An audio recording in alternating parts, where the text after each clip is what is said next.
So tell me what happened, sir. So, he doesn't know anything really, much about the deed situation. Because the grandmother, he's the grandson, but the mother is alive and he has an uncle also.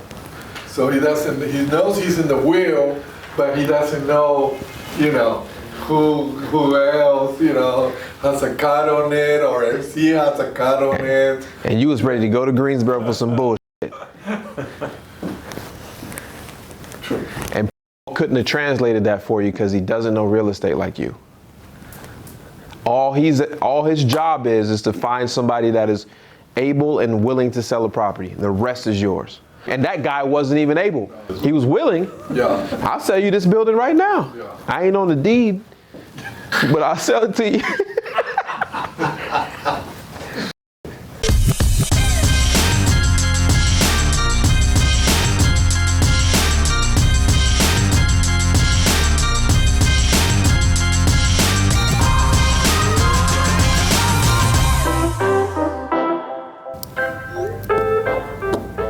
Do you really want to do it? Is that his name? Yeah.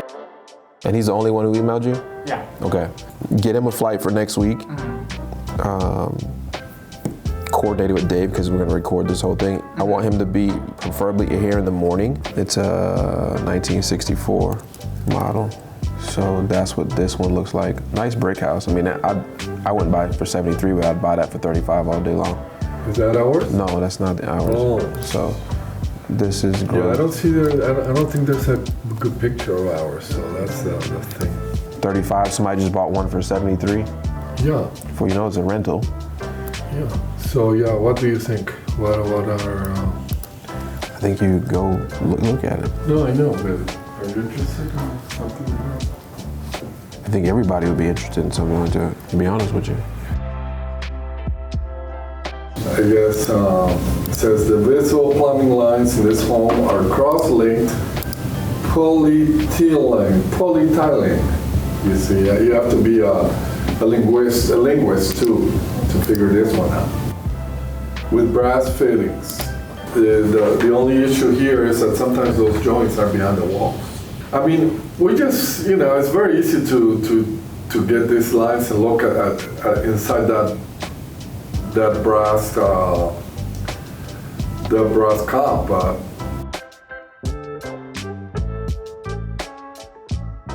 Can they hear you? Hello? See if they can hear you. Hello? Can you guys hear me? Check. Can you guys hear me? Check it. 1, 2, 3. Check. 1, 2, 3, 4. Gotta have a goal. What's your goal today? Set an appointment or close the deal. That's ambitious. I like the closing the deal one. You want to get somebody talking. Your goal today should be get somebody talking and answering questions and being comfortable with you and leaving it open. So all calls are recorded. By the end of the day, I'll pick a few calls. We'll go over them and we'll break them down. Welcome to Venture Atlas. Sorry, we've had an interesting morning. My name is Maxwell. I'm the CEO here. And this is a good friend of mine, Ishmael Latif. Ishmael is actually from Greensboro. That's where he lives now. That's where his business is at now. He runs one of the best and largest sales organizations door to door for a lot of guys. He runs a large team that puts out a lot of high volume, right? Does everybody understand why they're here today? Yeah. Maybe? Sure. You sure? You unsure? I would like specifics. Tell me why you think you're here. Well, I would like to just learn this. I don't know. I'm in the Winston Tower right now, and that's already like mind-blowing. So basically what we are is we buy discounted and distressed homes. Sometimes they're not as distressed or that discounted, but we buy properties for people that don't want them anymore. I can take you without knowing anything about sales, and if you buy into the system that I'm going to tell you about, and you learn the system that we talk about, you'll be good at sales. Now here's the crazy thing. Once you're good at sales, how much money you make for the rest of your life is unlimited. And when you work for a sales organization, which is different because we're buying something. You're like, how the hell is it sales? When you're buying a house. It's weird, right? You're buying something, but it's because what happens is if you're good at what you do, you actually turn the table and the homeowner is trying to sell you. Well, my friend Ish here is going to pour into you guys today. All right, now listen. Y'all see that? I didn't know y'all from a can of paint, all right?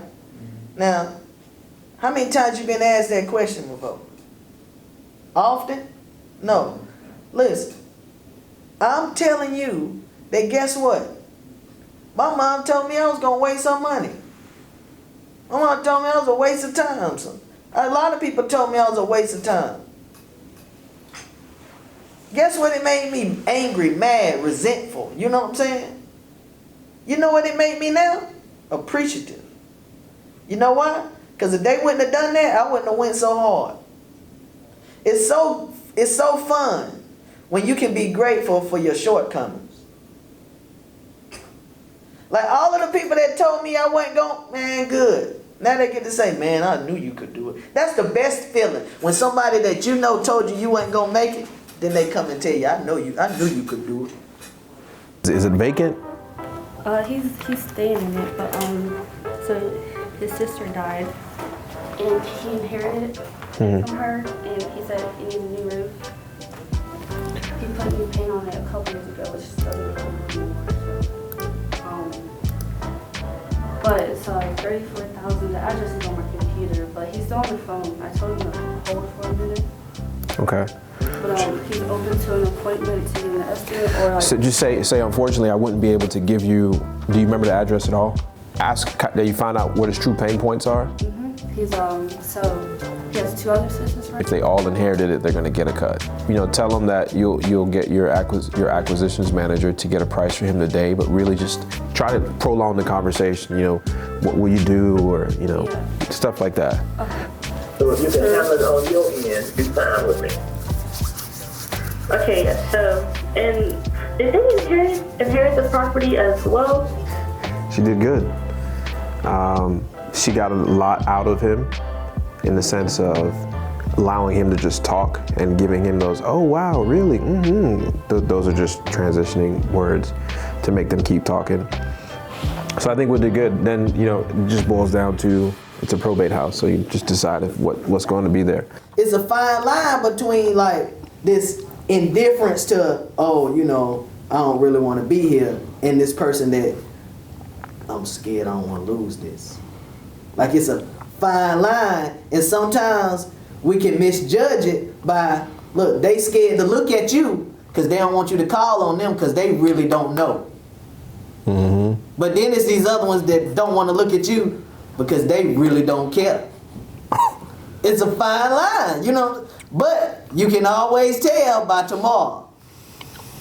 The next day, that person come back, done went home, told their family, look, hey, don't mess with me. I'm in the room, I'm learning my script, my pitch, I'm ready. They come back the next day, Fired up. looking at you.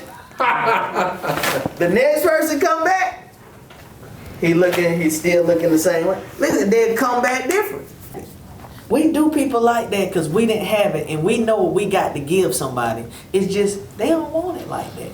They just want the leisure of not having to think about something instead of, dang, how can this man develop me so I can do this for somebody else, or so I can, I mean, shoot, I wish I would have had that too, but. Because you gotta understand, like, leaving home at 17, going to the military, getting out at 21, getting my real estate license. At 21, I had my own real estate license. At 22, I had my own brokerage. Like, just to navigate that alone, not even just say it was successful, just to navigate getting your license, working a year at a firm, doing all the paperwork necessary to create an LLC, to do all this stuff, to then create your own brokerage, to get your own BIC, to get your BIC license at 22 years old. Just to navigate it, not even to start it, just to navigate the situation. I was already an animal at that age. I had no guidance. The point beyond what I'm saying is, I was an animal. I was an animal at that age, but I was an animal out there with no guidance. So everything I was doing was, I had to make the 10 mistakes to get it right. Can you imagine somebody would have took me under the animal under their wing? Another animal would have took me and was like, this is the way, Simba. You know what I mean? Where the animals at? So you're right. Animals at? So when we in the position we in now, and then we look at somebody that's young and we can see potential beyond what everybody else can see. We can look at them and be like, man, you got something special. I can just tell it. It might be a small piece, but I'm gonna give you an opportunity. Here goes this. And then they squander it, or they don't do anything with it. And you're like, damn, did I damage that person?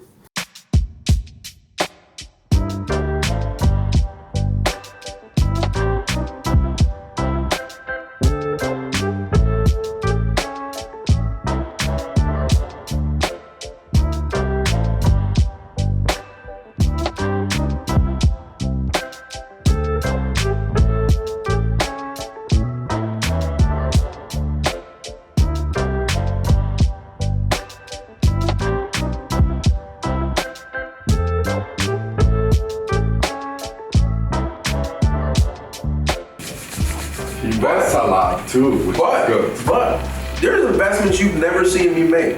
Yeah, I know. There's income you don't even know I have. I do spend roughly, I do spend roughly.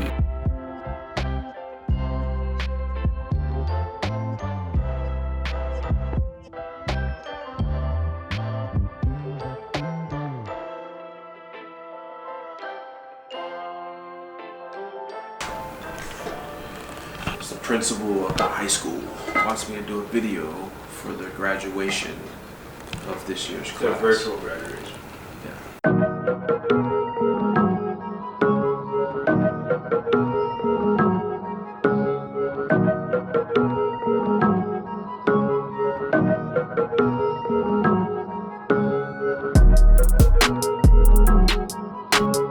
Yeah, so I've been hustled before when I was like 5.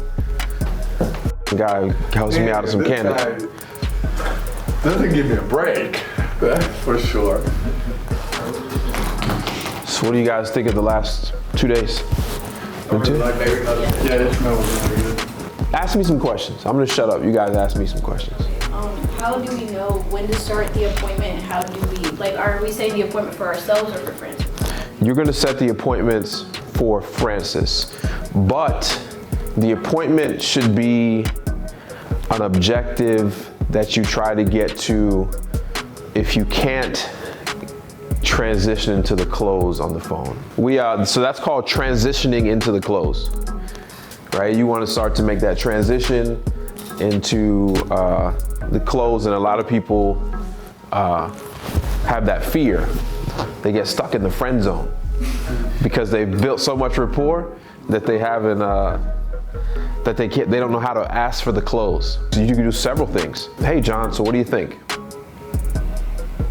Hey John, what would you like to do? What would you like to do from here? Remember, you never want to assume. Yeah. You always want to ask more and more and more questions until you get the exact answer out of them. In the stage, he said, Tristan, give me a price. You would tell him that? Well, not now. Hell no.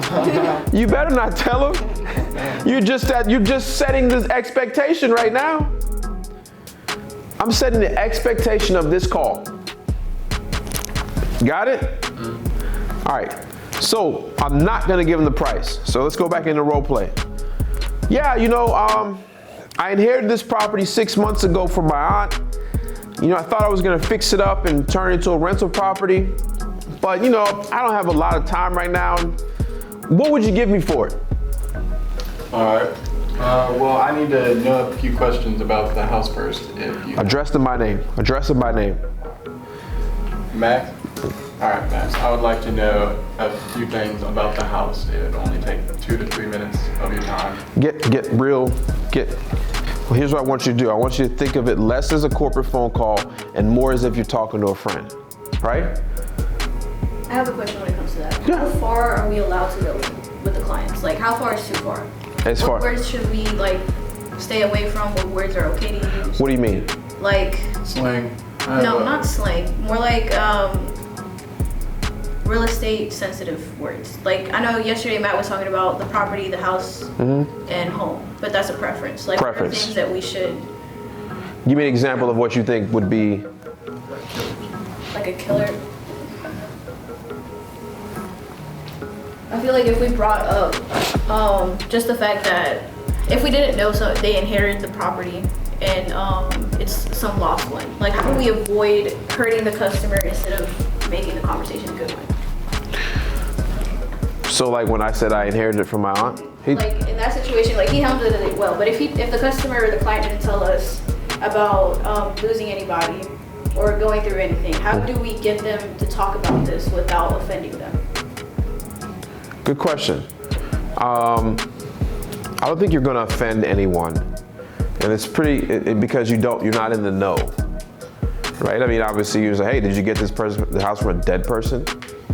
And you're not gonna do anything like that. And I think as long as I don't think you're gonna have that issue where you're gonna need to worry if you're gonna be offending them. But when we get into the actual building rapport and conversation, I think we'll probably touch on that a little bit. But I don't think that's gonna be an issue. I've never had that issue. I'm just worried about setting off a client without meaning to. Like I don't want to be like if they're already mad on the other side and I'm getting cussed out, that's fine. But I just don't want to be the reason as to I'm forcing them or making them feel like I'm irritating them in any type of way. Okay, so let's stick a pin in this real quick, and let's just say when you called and I said the house on Main Street, like yeah, the house on, like come on man, the house, I just got that house from my aunt. She passed away like 2 months ago. Like what do you? Now I'm agitated. What are you gonna do? Try to diffuse the conversation, make him feel better about talking to Empathy. the property. Empathy. Just empathy. You know what you would do? You know what I would do? I'd say, shoot, Max. I apologize. You know what? I had no idea. I just, the property came across my desk. I apologize. I really do. I didn't, if now is not a good time to talk about this, I completely understand. Pause. Who's gonna get mad at somebody that just apologized and said I had no clue? How were you supposed to know his aunt died?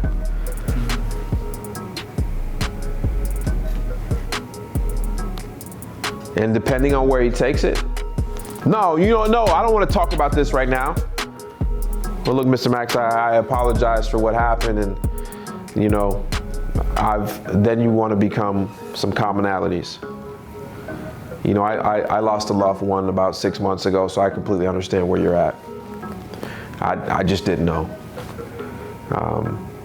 And I understand if you don't want to talk about this today, we can talk about it some other time.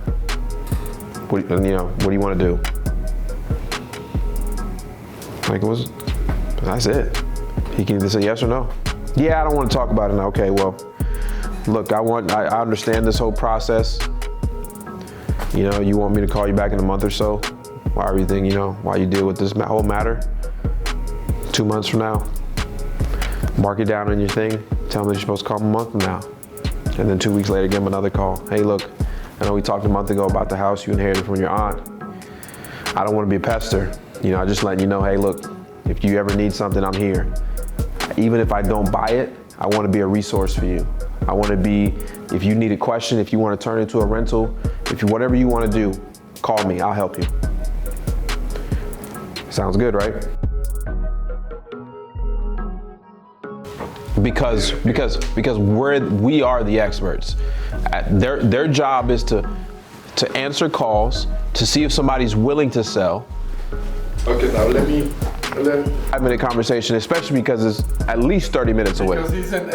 Only because he's in a good range. I don't care about the range if it's falling off the side of a hill. And you don't have that context. Job's done.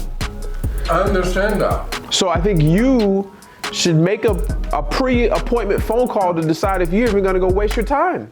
I mean, when you have a range of 30,000 on a house in Greensboro, it seems like it's almost. Then lock it up. If you feel like, just lock it up. But it's a 1960 house. I mean, it could be. You're a 1960 model. So what's the problem? No, I'm gonna call him.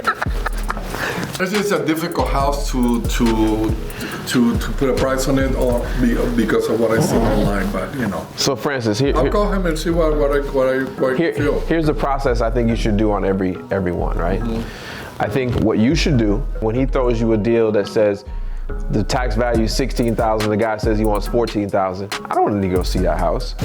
I get it.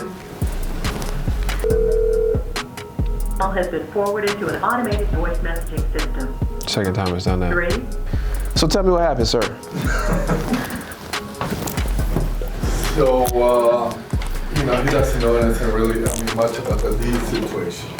Because the grandmother, he's the grandson, but the mother is alive and he has an uncle also. So he knows he's in the will, but he doesn't know, you know, who else, you know, has a cut on it, or if he has a cut on it. And you was ready to go to Greensboro for some bullshit. And couldn't have translated that for you because he doesn't know real estate like you. All his job is to find somebody that is able and willing to sell a property. The rest is yours. And that guy wasn't even able. He was willing. Yeah. I'll sell you this building right now. Yeah. I ain't on the deed, but I'll sell it to you. So you acquired that over the phone? Yeah, because I was gonna go.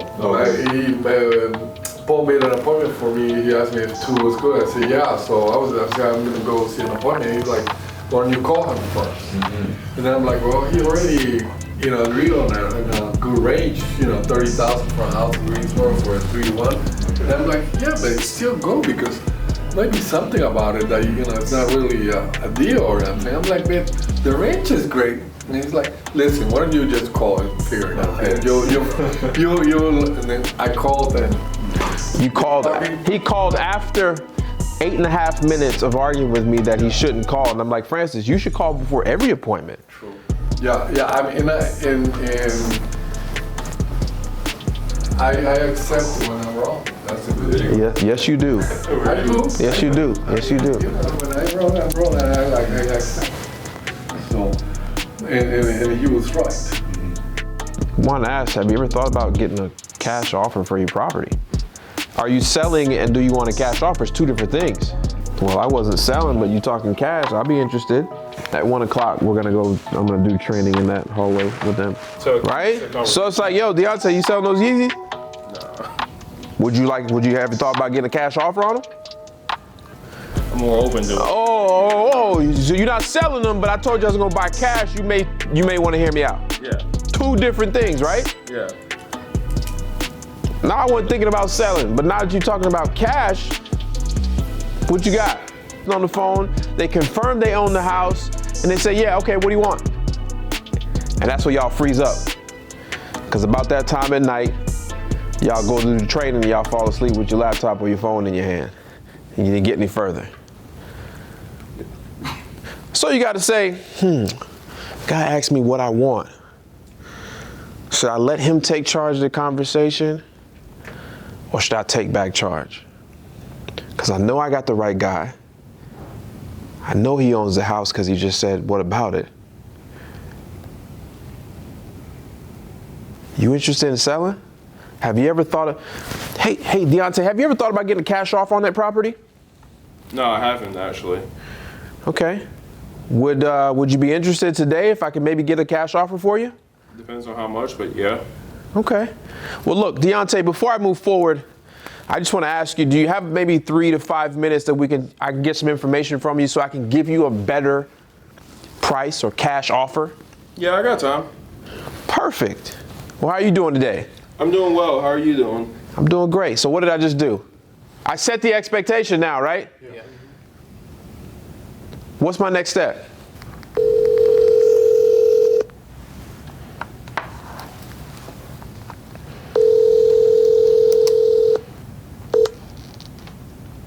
Hello. Hey, this is Max. How you doing? All right, you? I'm doing well. I'm calling from Venture Atlas. I think you may have spoken to one of my associates. Yes, sir. Okay, perfect. How you doing today? All right, all right. I want you to put a timer on your clock. Give me 15 minutes and I'm going to call you back. All right, sounds. And what I'm gonna just either tell you if I can go higher or not. And it's just gonna be honest. And I just want to do my due diligence on this one just a little bit more, just to make sure I don't lose myself.